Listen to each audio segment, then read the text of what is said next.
My mom and dad didn't graduate from high school. My father ended up getting a technical certification where he was a draftsman. I've got 5 brothers and sisters. 3 of them did not graduate from high school. 2 went on to get their GED. When I look at economic policy, I think about times when the economy was good and the economy was bad. When the economy was good, there were times when my parents could afford a house, or at least rent a house. When the economy was bad, we found ourselves in a trailer park, either in Jacksonville or over in Nashville, Tennessee. Both of those trailer parks are still standing, and I visit them. When we had a tough time, it was directly related to something the government did poorly. It was either the Carter years, that's when I came of age and registered as a Republican in spite of the fact my whole family was Democrat.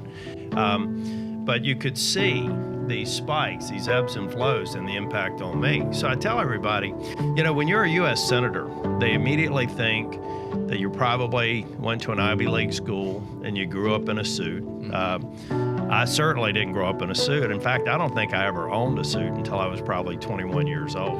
And I certainly didn't go to the Ivy Leagues. When you have these Elizabeth Warrens or some of these candidates saying they're standing up for the little man, or I remember a floor speech Elizabeth Warren said she lived on the ragged edge of the middle class. Look, if you're in the middle class, there's no ragged edge.